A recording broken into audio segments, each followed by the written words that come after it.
A jersey barrier or jersey wall is a modular concrete or plastic barrier employed to separate lanes of the traffic. It is designed to minimize vehicle damage in cases of incidental contact while still preventing the crossover case of a head-on collision. Jersey barriers are also used to reroute traffic and protect pedestrians during highway construction, as well as temporary and semi-permanent protections against landborne attacks such as suicide vehicle bombs. A jersey barrier is also known in the western United States as K-rail, a term borrowed from the California Department of Transportation specification for temporary concrete traffic barriers, or colloquially as a jersey bump. Plastic water barriers of the same general shape are also now commonly referred to as jersey barriers. Development and use. The jersey barrier, also called New Jersey Wall, was developed at the Stevens Institute of Technology in the 1950s, New Jersey, United States, under the direction of the New Jersey State Highway Department to divide multiple lanes on a highway.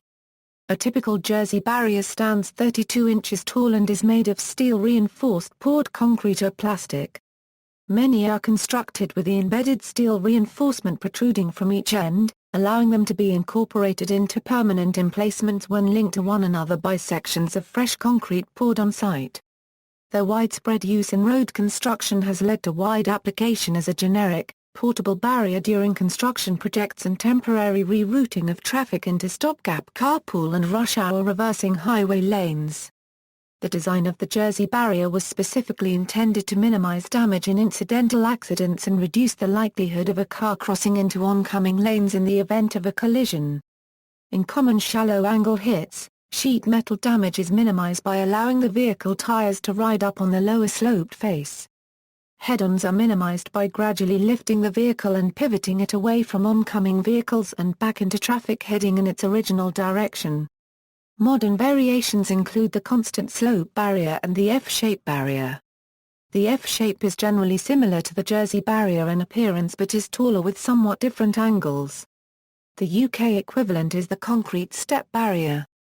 First tested in 1968 by the then Department of Highways in Ontario, Canada, the Ontario Tall Wall is a variant of the Jersey barrier. Standing at 42 inches, it is 10 inches taller than the standard Jersey barrier.